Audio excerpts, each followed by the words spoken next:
Go. Singing. What? He's on mute. Type in there. He's muted. Hey, Darius, you're muted, man.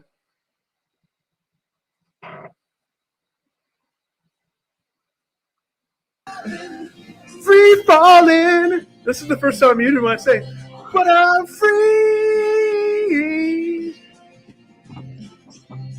Free falling. Yeah, I sing quietly. There's the vampires walking through the valley. Move west down Ventura Boulevard. I'm a bad boys standing in the shadows. All the good girls or home of broken hearts. 'Cause I'm free. Free falling. What's up, Hoby? What's going on, dude? That was awesome. Oh, man. The awesome part was that I was singing on mute. Oh, man. I didn't even see you. I'm like, dude, I think you might be muted. The best part was I'm like, what? I'm like, why is Hoby talking to me? I told him don't fucking talk to me while I sing. But before the show, everybody, I'm like, hey, Hoby, a couple things. Number one, like, there's a little bit of a delay, so you shouldn't try to sing along because if you do, it'll be fucking awkward. And number two, don't talk to me. It's like talking to someone while they're having sex. Like no one wants to talk while they're singing. So I'm in the middle of singing right now. Hoby starts talking to me, and I'm like, what the hell, dude? I'm like, dude, I just said don't talk when I sing. It's like talking while we're having sex, and I'm not having sex with you, bud. Oh, you're the best, man. I love it. That was awesome. Guys, welcome to the Greatness Machine. I'm your host, Darius Mirshahzadeh. And man, do we have a special guest today. My main man, Dr. Hoby Wedler, is in the house. What's up, Dr. Hoby? Hey, man. How you doing? This is such an honor to be on. I'm super excited to jam with you. Oh, man, we are going to jam and then some. Guys, as you guys know, the Greatness Machine, we're about two things. People who are living their passions and those that are creating greatness in the world. And my man, Dr. Hoby here, is doing both of those things. So we'll be chopping it up in just a second. But, man, what a freaking week. We had my best friend growing up in San Francisco, Dan Newhall. Last night we had Jordan Harbinger of the Jordan Harbinger Show. And now ending the week strong, Dr. Hoby. So, guys, with that said, hey, Dr. Hoby, can I do a little bit of housekeeping really quickly here? Absolutely, man. Take it away. Guys, first of all, we're live, as you've seen, as I talk about singing while having sex on mute. To Tom Petty's Free Falling. I went extra long on that song because I was like, I got to do the chorus. I got to end on the chorus, and I started on the chorus, which was funny. But guys, start a watch party, ask us questions, hit the like button, hit the love button, hit all those emojis, and then some. Share this with friends. We're going to be talking about some such cool stuff with Dr. Hoby. But yeah, do all that stuff. My team's on standby. They'll be sending questions our way. With that in mind, Dr. Hoby, do you mind if do you go by Hoby or Dr. Hoby? No, I go by Hoby. Doctor's just a formality, man. Dude, I'm going to go get my Ph.D. so people have to call me Dr. Darius. Well, we already have to call you the real Darius. I know. I want it to be the real Dr. Darius. There you go. I'm sure there's a story there behind the real Darius, by the way. There is. I'll tell it to you in a second. Yeah. You'll love it. So I'm going to do your quick origin story. So Dr. Hoby, I'm calling you Dr. Hoby. I don't care if you go by Hoby. So Dr. Hoby and I, we met through Nick Peterson, who is a friend of the show. He was on the show, and Dr. Hoby and Nick are buds. And he's like, "Man, you got it, Darius. You got to interview Dr. Hoby." And I was like, "It's cool." I'm like, "I'll take your word for it." So Dr. Hoby is a scientist, an entrepreneur, a sensory expert, and is driven by his passion for innovative, creative, and insightful thinking. He earned his Ph.D. in organic chemistry from my former. Well, I have two alma maters. It's one of them, UC Davis. This is the better one. Well, I went to UC Santa Barbara, so we don't have to argue that. Oh.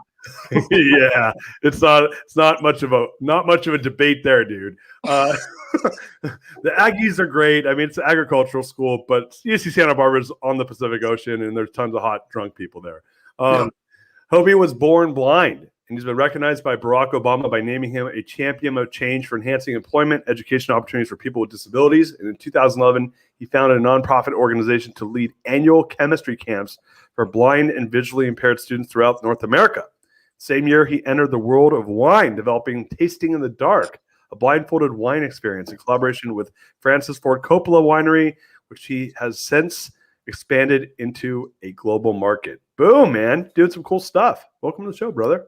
Thank you so much, Darius. It's awesome to be on. And, really, first thing I want to say to you, man, is I love the power of positivity and the way you're just trying to create awesome ways of thinking, awesome culture.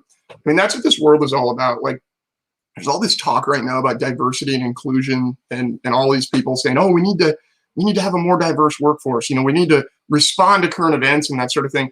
Dude, to me, diversity and inclusion is a lot simpler than that. It really is just about creating a more diverse thought space and bringing people on who think differently than you, who can just help solve problems in a good, progressive, and productive way. So, it's not about that one diversity and inclusion officer that some big corporation hires and then they check their little boxes and all that. It's like, dude, the way to be diverse is to hire good people with, to use your buzzword, good core values, man. And that's what it's all about. And that's what I see you doing every day with your work. And it's pretty awesome.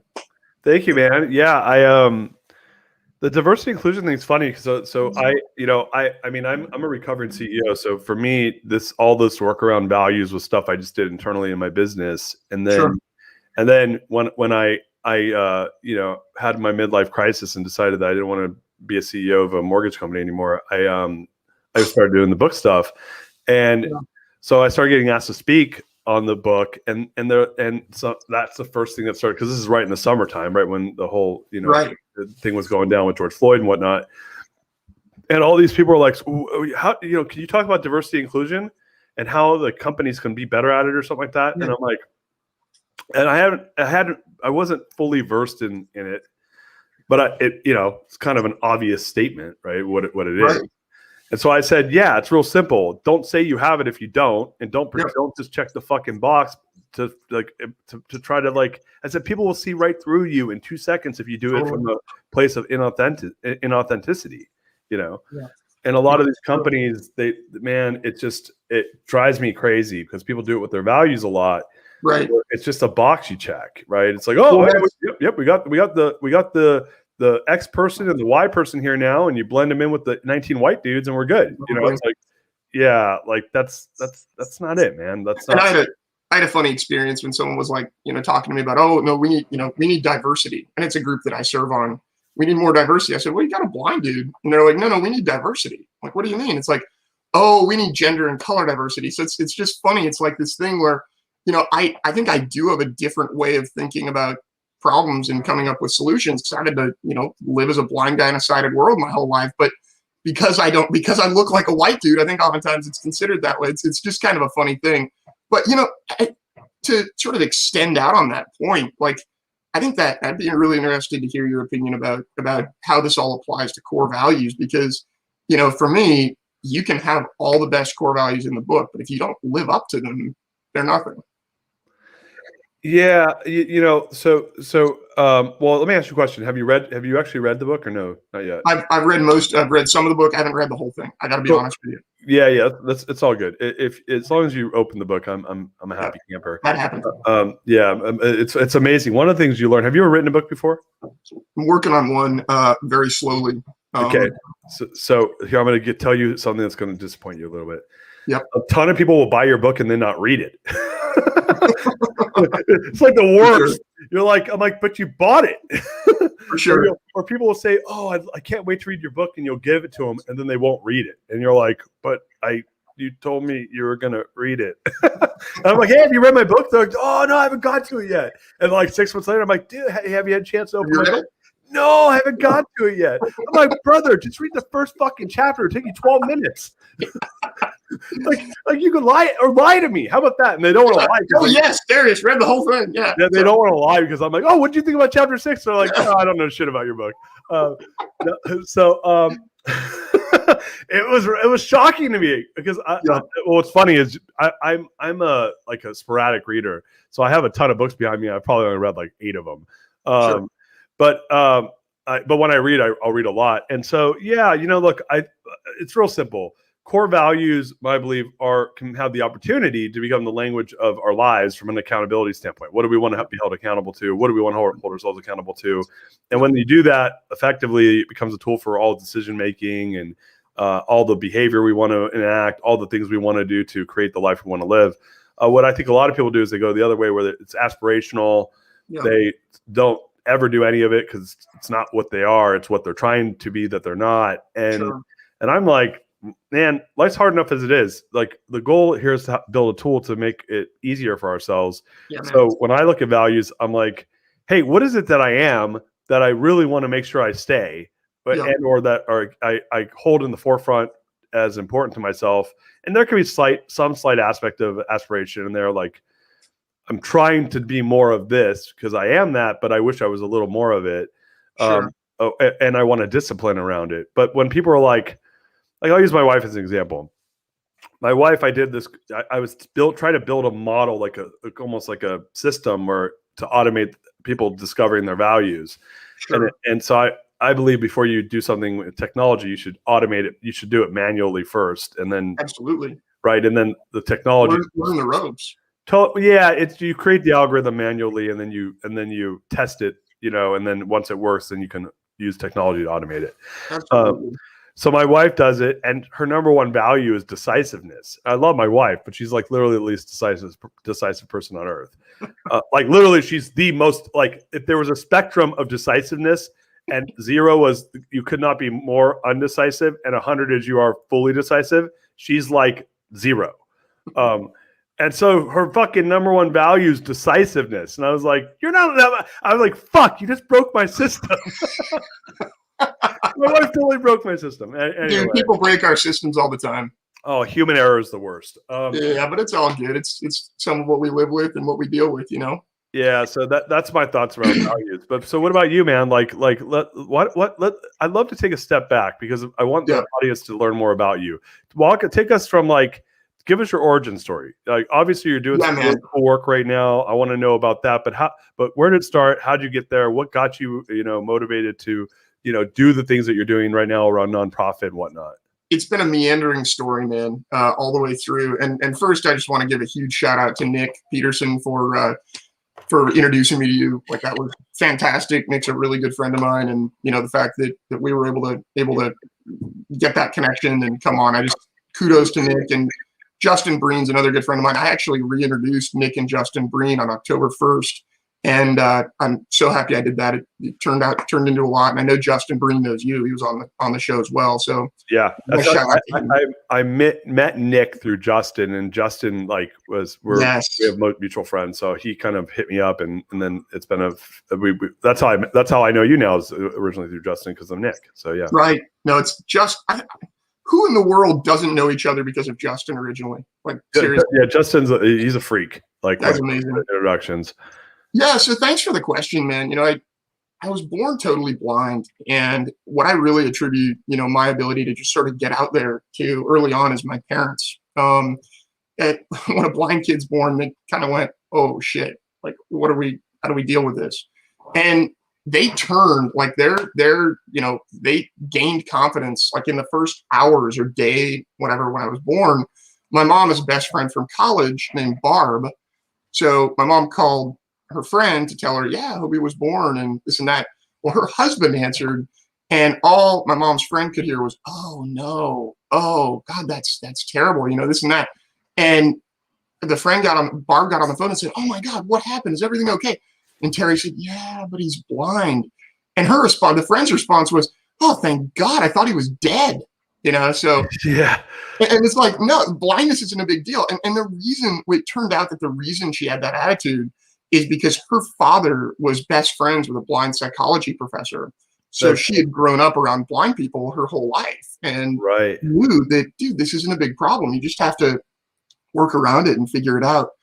So long story short, my parents had super high expectations of my sighted brother, who's 2 years older, and me and expected the same in return. Treated us with great respect, again, expected the same in return, and most importantly, told us from a very early age, and I think this was ultimately one of their main core values, and reminded us of this year after year after year, is that we need to take responsibility for ourselves and our actions, and basically told us this is our life to live. Like, you need to live your life, and if you fuck up, you need to take the blame.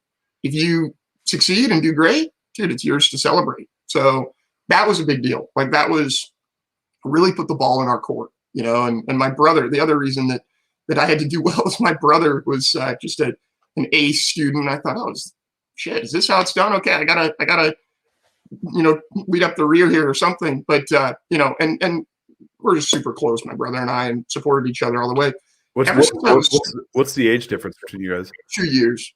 Oh yeah. So you guys grew up to, like, you're like, are you guys like best friends? Are you guys super tight? Oh, we're super close. I have a twin brother. We're fighting right now, but we were business partners for 20 years, and when you're that close in age, it can be tough at times because you're kind of around each other all the time. But it's a cool experience.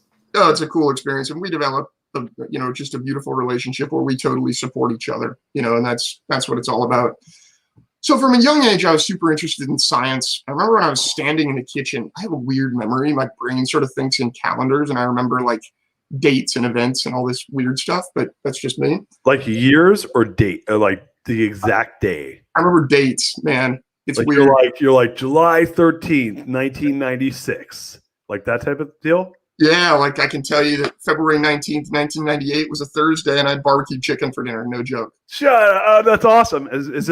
Is it a photographic memory thing, or is it just specifically around dates, or both? It's my memory's weird. I remember facts and dates really well. I don't know if it's photographic because I've never seen a photo, but it's a picture in your head. It's a picture in your head. Science has always been super interesting to me. I remember turning on the tap. It was June 7th of 1993. I just turned 6 years old. That was a Wednesday, I believe. But someone's going to catch me on that, I know. And I was standing in the sink, and I turned on the kitchen tap, and I was like, dude, okay, I've done this 100 times before, but why is water coming out of this tap, and where the heck is it coming from? That led to my parents setting me up a field trip with the local water department. It's like, okay, let's learn. No, water is actually pressurized throughout the city and sent right to tap. It's like, okay, that's really cool. When you turn on the vacuum cleaner and it roars to life and starts the suction, why is this little cord in the wall like causing that? Well, and that led to me really learning about electricity and figuring out that we're not actually paying for electrons. They're all over the place. We're paying for the force that shoves them through the wire called voltage. So I was the kid that took everything apart and put it back together again. And then, well, long story short, I ended up really loving chemistry in high school. The honors chemistry instructor didn't know if a blind guy could take honors chemistry. I said, well, let me just take the test. Got into it and had to work out how the heck I was going to do chemistry. Wait. Yeah. So let me just stop you there. So, like, can a blind guy take the test? That's so fucking stupid, right? Well, no, she wasn't like, hey, you can't take the test. She just wasn't sure I was going to test into it. Yeah, but why would what the hell does that have to do with being able to see or not? Well, I think she was worried about me being able to do the lab experiments safely, and we figured out a way for me to do that. Like it was all good. She would tell us as a class, "Oh, chemistry is everything. It's what you eat, drink, and breathe.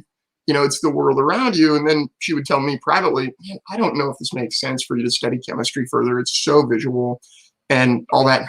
I gotta crack this nut, like this equation here. I gotta come up with the thing that's going to make her say, oh yeah, you're right." And I went into her the second week of the second semester, early in the morning before any students were there. And I knew she was in her classroom. I'm like, hey, I got to tell you, you say chemistry is visual, but nobody can see atoms, right? Chemistry is cerebral. The only eyesight that we use when we study chemistry is to like look at what happens when we run a reaction. And she was like, that got her, and she became a true ally. Yeah. And really long story short, I ended up going to UC Davis for an undergrad degree in chemistry. I had the heart of a teacher, and I still do. So like my goal when I really started loving chemistry in college was to be a college instructor of chemistry, like freshman chemistry, Chem 2, if I remember it, from Davis. Walk into the full lecture hall on a Monday morning at 8 a.m. after a huge, like, pretend Halloween weekend of partying. Like everybody just doesn't want to be there. And convert a couple of the students to actually liking chemistry and wanting to study it further. So that led me to apply to grad school and ultimately earn a Ph.D. in 2016 in computational organic chemistry. And I was honored at the time when I was taking chemistry at the graduate level to teach a couple of general chemistry courses. What I realized, man, is that students don't like to speak chemistry. They like to see a really pretty picture and cool animations and have the professor point to things and say, yeah, this here and that there over there, these add up to form BaSO4 and it's a solid and there you go. It's like, dude, I can't talk like that because I don't think that way. I'm going to tell you the chemistry. So I was spending more of my time making beautiful pictures with assistants that I was paying rather than actually making chemistry, teaching chemistry, which is what I love. Now, to go back a step, I've always been an entrepreneur. I've always been a guy who loves to solve a problem and make someone's life a little bit better. And that's what I ended up doing. And if it takes you getting a PhD to realize you don't want that as your full-time career, dude, you've gone too far. Because getting a PhD is a lot of work and takes a long time. But what was great about it is that I started this work with Coppola in 2011 and ended up, doing a lot of tastings at first, completely, truly blindfolded tastings at their winery for a hospitality experience. But that soon, I soon went on the road with that and became a wine educator for their national sales team. And luckily, was a computational chemist, so my laptop was my laboratory and an advisor who was supportive and let me travel. So I was able to travel a lot with them and then expand it into other areas of thinking. Could I ask you a question? So a couple things. First of all, I'm a person that was sucked at chemistry. It's like actually when I was in high school, I just had I actually did have a bad chemistry teacher. But I fully didn't get it. The whole thing with moles and I understand the periodic table, but what the hell's a mole? A mole, yeah, it's funny. A mole is a furry animal that runs through holes. Yeah. In another sense, it's a number of particles. So it's a number of things. It's literally 6.022 times 10 to the 23rd particles. So let me paint it for you this way. If the world was covered with a mole of baseballs, it would be covered in baseballs about 85 to 90 feet thick. However, one mole of water molecules weighs 18 grams. 18 grams. So there's 27 grams in an ounce. So it's like 3/4 of an ounce, right? You got it. Yep. So yeah, that's you learn that when you buy weed from people. You seem to know that number awfully quick. Yeah. Yeah. Well, actually, you want to know how I actually don't buy weed off anybody, and I actually don't even like cannabis. But the way I know it is because I used to have a really bad weight issue, no pun intended, and I weighed all my food, and I found I could get a more accurate weight by weighing in grams versus grams. Because you get a more accurate, because people are like, you're weighing an ounce and it's like giving you a half of ounce versus an ounce. Right. Like it's 0.8. And I'm like, well, that's 2.7 grams. Right. And so I'm like that I could get a way more accurate reading. And if you look at food, when they do caloric breakdowns of food, it's by the gram. Totally. So for me, I was like, oh, well, this is easy. It's 27 grams in an ounce. I'll just weigh by grams. And so I could look at, so you have a weird brain around remembering dates. I have a weird brain around knowing weight and numbers. And I can measure, I have really high spatial reasoning. So I can measure a room just by looking at it. I can look at like a mason jar filled with jelly beans, and I could come with probably within 0.1% as to how many jelly beans are in the jar. That is awesome. That's a skill too, man. Yeah, it's a weird thing that I had just for no reason. God just gave to me. But I want to go to so I stopped you just for the mole thing because I really was like, that's why I got lost in chemistry when they started teaching moles. But I was like 15 and I never did it again. I always heard OChem was the hardest class. And I was like, oh, I'll never have to worry about that because I hate chemistry. But my stepfather he was a head of diabetic science for Abbott Labs and had a master's in chemistry. So I've learned to appreciate chemistry more. To your point, everything is chemistry. And going over to the wine world and talking about the Coppola experience. Now you came Davis. Davis, for those people that don't know, is a massive agricultural school. It used to be California A&M back in the day. Number one. Number two, it has probably the best wine and viticulture program in the world. Totally. Did you study any of that stuff there when you were at Davis? It was interesting. I actually took classes, a couple of classes in viticulture and enology because I loved it. But no, everybody thinks, oh, you're a sensory design consultant, you've got a really good palate, all this. You must have studied sensory science at Davis. And I'm always debunking that. I was a chemist through and through, took a few viticulture and enology classes, but actually was hired while in grad school to put on these tastings for very high-end donor events for the Robert Mondavi Wine Institute at Davis. So I actually worked with them while in grad school, but never did the rigorous program, which is really funny. All my wine knowledge is, a little bit from Davis, but mostly self-taught and taught from just awesome conversations with industry people. So are you a big wine drinker? I drink some wine. Yeah, I have a palate where I really, in general with food and drink, this is another weird way that my brain works, and it's again similar to dates and numbers and the way things fit together.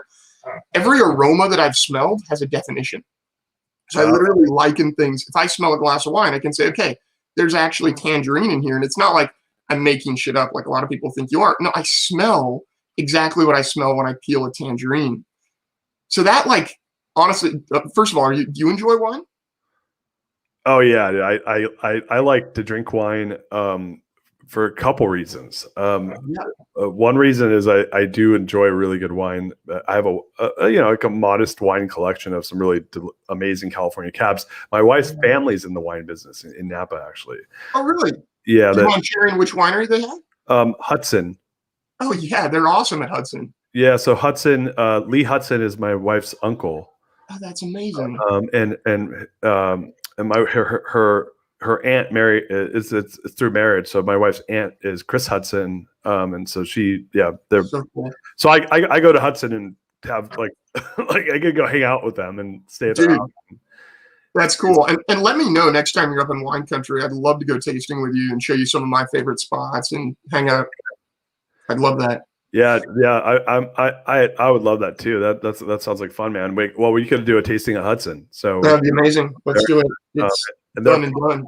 Their property is amazing. It's 2,000 acres off Carneros Highway. It's cool. It's probably one of the It's probably one of the best properties in all of Napa. That's really cool. So we had a question. What's your favorite wine? Oh, that's like asking what my favorite kid is.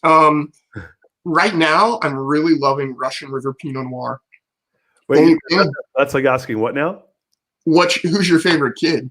Oh, do you have a kid? I don't have kids yet, but I'm saying it's just like asking a parent, like Darius, who's your favorite kid? No, I'm kidding. Yeah, no. Yeah. I love wine is so good for different reasons. Right now in the wintertime, though, like Napa Cab and Russian River Pinot, those big reds are just absolutely stunning. Yeah. But the other thing that I was going to get into more, Darius, that I think is sort of more of the juicy part of this conversation is that I've through wine and other food and drink, I've developed this concept, and this is sort of harkening back to the remembering what different aromas smell like and that sort of thing. I've developed a concept that I call sensory literacy. I actually was honored to give a TEDx talk about it back in 2017. But sensory literacy is literally the ability, I think, to absorb information through all five senses and process it through your mind and make some logical deductions from that. So I'll give you an example. We are all visually literate, or those of you who have eyesight are visually literate. If I showed you a picture of a red fence and said, Darius, what is this? We've seen enough fences that you'd be like, yeah, dude, that's a fence. But there's this other funny thing, which is the color red, right? You, since you were a young child, if someone held a pen up in front of your face that was red and said, what color is this? I bet you at 3 years old, you could say, red, daddy, red, whatever. Okay, so you know that color. That is literally a definition in your mind. But most people don't have definitions in their mind for texture, aroma, sound, touch, flavor, all these different things. And what I'm doing with my work is trying to use my unique way of viewing the world to provide these other sensory attributes to products and experiences and whatever that, that my clients can use. So that's really what I'm doing in product development, in a lot of experiential work and that sort of thing, is just helping those who I work with become a little more sensory literate. And if you think about sensory literacy, just really, really deeply for a second, if you're more in tune with what's going on with all five senses, like if you listen instead of hear, you become more aware. You become a better, more, and by becoming more aware, you become a more inclusive person. So I'm sure that when you listen to your wife instead of hear her, the relationship is better. That's a more inclusive approach, right? And that's how sensory literacy in general can make our lives so much more inclusive of others. Yeah, it's funny. You just made me think of something. So I interviewed a girl probably a few months ago who was talking about that 20% of the population is highly sensitive. Their neurology is more sensitive, Yeah. so their nervous system is actually more sensitive. I actually think my entire family has this because I notice a lot of the things you're talking about, like I can feel it when you're actually saying them. And so I noticed doors, for instance. Yes. Like doors are really interesting for many of the senses. So if I have a tall door that's heavy, that has a nice touch to it and doesn't squeak, right? Very different than a light door that's made out of particle board that's cheap and squeaks, right? Totally. And when I grab it and touch it, it feels cheap, right? Versus the other one that feels very like robust and protective. And you judge that, but subconsciously. Right. And now even add in an element of, can I smell the paint? Because it just got painted, right? That now it feels new, right? Like it's like something just happened that made that a new product. So I think a lot of people, and this is where my wife has, I call her the bloodhound. She's got like crazy sense of smell. I mean, it's like crazy sense of smell. Like to the point where I'm like, I don't like what. How do you like if I go to someone's home and they have potpourri or they have candles, she'll say, "Hey, we have to leave." Like it's bothers me too much. Wow. So it's actually like really sensitive, almost to a detriment. Well, yeah, well, she just doesn't like scent. It's like it bothers her because it smells and she likes organic smells. She doesn't like manufactured smells. So you could put a smell in there of like a lot. If you have a lavender plant in the house, she's fine. But if you have a lavender candle, it's the chemical of lavender that bothers her. Sure. Right? So it's the fact that whether it's organic or not. Right. No, it's super interesting. Yeah, because certain people really do have that ability. It's very few people, by the way, but some do have the ability to discern between organic versus synthesized. Yeah, it's interesting. Yeah, my best friend in Orange County, he like we would stay at his house, and she's like he loved, like he's like the potpourri guy. Yeah. he's like a fourth grade teacher, and all the students give him like potpourri candles. So we go to his house, and she's like, I just can't deal with this, man. I gotta leave. Fucking potpourri everywhere, like the worst thing in the world. So we'll go into hotels sometimes. This happened, no joke. We've gone into hotels, and she's like, we're not staying here. Like the minute we walk in, because they have weird scents and smells and Febreze, and this and that. And she's like, this is like, no. Deal with this. Yeah. So let me ask you a question. Do you believe, and I mean, anecdotally, right? If you're to your point, if you're born where you can see, that you have that sense, right? So like this is something that people that do not have that sense, or that were born being able to see, visually literate, to your point. Sure.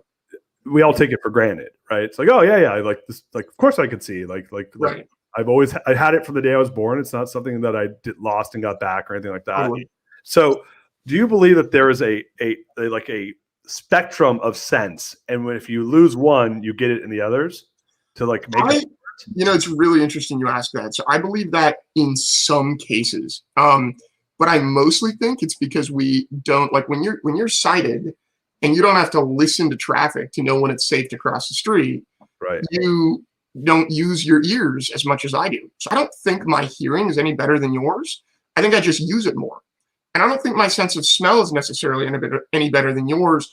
I just remember aromas because I'm not worried about all the visual crap. I'm not distracted by it. So I can hold on to more in my mind from the other senses. And this is a funny one. A lot of people say, oh, wouldn't you want to get your sight back? And my response is always, people don't get this. Dude, absolutely not. Because for me, removing, like, if I had to relearn the world with vision, with eyesight, I think all of us have vision, just some of us might lack eyesight. If I had to relearn the world with eyesight, it would be crazy. I'd be way behind. So I've learned the world this way. I love my life, and there's no desire to change it. That's awesome, man, and I appreciate that. I mean, I think you made me think about something. So I don't know, 9-10 years ago, I did this I did this like fast where I didn't eat for a week. It was like Right. it was like you literally don't eat. Like you have Totally. shit. You have, maybe it's a couple hundred calories a day of like miso soup broth or whatever. Yeah. And by day, like I don't know, 4, it was like 5 or 6 days. But by day 4, my sense of smell elevated like dramatically, and my Yeah. sense of hearing picked up dramatically, and my eyesight got better. And Crazy. well, and the reason I think it's to your point is the brain was like, you need to eat, dude. And Right. animal instincts kicked in. It was You like, need to find food. you need to find food. And so it recalibrated all my senses Crazy. to be on high alert for food. And to Crazy. your point, I think that this is the brain as a computer is like, hey, you don't have this distraction here, so go use this other thing instead, right? Exactly. Yeah. It's reallocating the resource elsewhere. It It's picking and choosing, right? Based off it's really how much RAM it has, right? It's just It's true. pointing it somewhere else. And when you're blind, by the way, and when you're traveling through a sighted world, and I don't want to say a sighted world, when I'm traveling through the world, which I do all the time by myself, I travel overseas whenever I need to, of course, not now during COVID, but you have to have a good working memory, and you have to train you have to borrow some from Flash to put into RAM. So like if I'm sitting at the gate and I get up to use the bathroom and I know the bathroom is like 4 gates down or whatever, because I heard the hand dryer when I was walking to my gate, I have to remember basically where I was sitting and, be able to come back there and get on the right flight. So and I don't count steps or anything. I just have a sense of direction, but you have to keep that all in your working memory, because you can't just look and say, hey, I'm at gate 45, Right. So, yeah, totally. Right. Like again, these are the things where like a sighted person, that's their like data point that they go off of. It's like, oh, I'll go look where that number is that I saw, right? Because there's all these visual cues. Right. And to your point, like, well, I don't have those visual cues, so I got to pick these other cues to like figure out how I'm going to get to where I'm going to get to. And really, the way that we apply all this, man, just to bring it back to business and what we all do is that, I like to kind of provide, and I know this sounds super abstract, but maybe you can help me make sense of it. I like to provide, and I do a lot of speaking as well, but I like to provide this way of thinking to my clients because they can't think this way. And it helps them produce better products, do better services, I think anyway, when they can think and understand what they do from a different perspective. Yeah, no, it is interesting. So tell us about that. So tell us about your clients. Like, what is exactly the business? I pick up on the nonprofit that you're doing, and we haven't talked about it. Let's stick away from the nonprofit because I really want to dive into the business for a second. So I have my own personal consultancy, which basically does a lot of product development in food and drink, and just a lot of weird shit, right? So, and this is what's hard is because people think what I do is cool, but they have a hard time fitting me into a box, really. Okay, this is exactly how I can hire you. So I'll just tell you quickly, food and drink, a lot of product development, really revamping and disrupting the way that sensory teams think about food and flavor. I actually did a really cool project where I was a sensory design consultant. I'll tell you about it quickly. Big tech company down in the Silicon Valley area, global tech company. One of the industrial designers went to their glass supplier and said, hey, we need a glass that's more silky for our next release of phones and smart trackpads on computers. They said, more silky? We don't really necessarily know what more silky means. I get it in principle, but I don't know how to figure that out in our glass. So then they called, I don't know if you know of IDEO. Yeah, I know. I actually have a bunch of friends that worked at IDEO. Oh, that's awesome. So they called IDEO, and IDEO said, oh, that's interesting. We're not quite sure how to describe silky either, but we know this blind guy who's a sensory design consultant. Let's call him and see what we can do. So they called me, and over the course of a couple of months, we actually built a tech day for like 800 designers and engineers at this tech giant, where we walked them through the texture of 4 different glass surfaces, and literally at one station paired those glass surfaces with cheese on the palate. So you put a piece of cheese on your palate and then feel the glass, and basically connecting tangible texture of something in your mouth we eat every day, and we can talk about that, to more intangible, which is glass. Then at another station, we paired glass texture with fruit. And then we ended the day by doing a whole wine tasting for everybody, where we paired the mouthfeel of 4 different wines with the texture of each of these glasses under your finger. And the point of this isn't like, hey, we had a bunch of fun with this tech giant. It's like, no, we actually allowed them through this experience to choose the next glass surface they use on their next smartphone. And this was in 2017. So I think they're still using that glass surface actually, which is really fun. What we ultimately figured out there is that their glass can be like, there's two dimensions of tactility of glass. It can be either slick and rough or sticky and smooth and anywhere in between.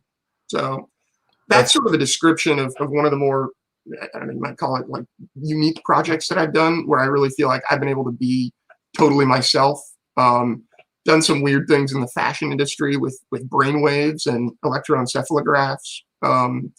Also now talking with an automotive company about doing similar work. So, you know, it's kind of all over the place, but it really comes back to providing my perspective to our clients' business and what they do. And again, you can see how that's hard to sell because it's not one specific thing. But that's what I do for my own company. I also represent an Australian creative company, basically creative and digital marketing studio for the wine and spirits industry. And the way that, you know, we support them with business development in the US, but what I also help them with, you know, whenever we get a project, is making brands appealing to all five senses. So how heavy is the bottle? How easy is it to pick up?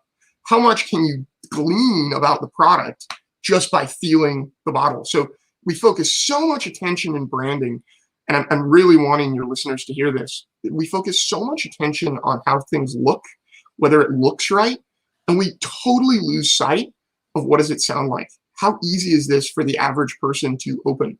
How does the label feel?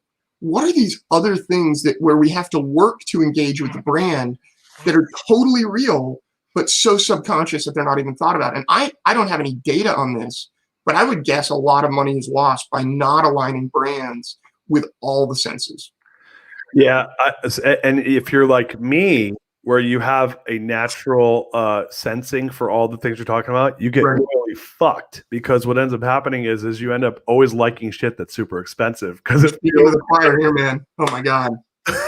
I'm like, yeah, that's my problem. I'm telling you, man, I'm like, oh, I love how this feels and looks, and it's just like this is just amazing. And it's literally like, oh yeah, Darius, that's our Rolls Royce edition. I'm like, every time.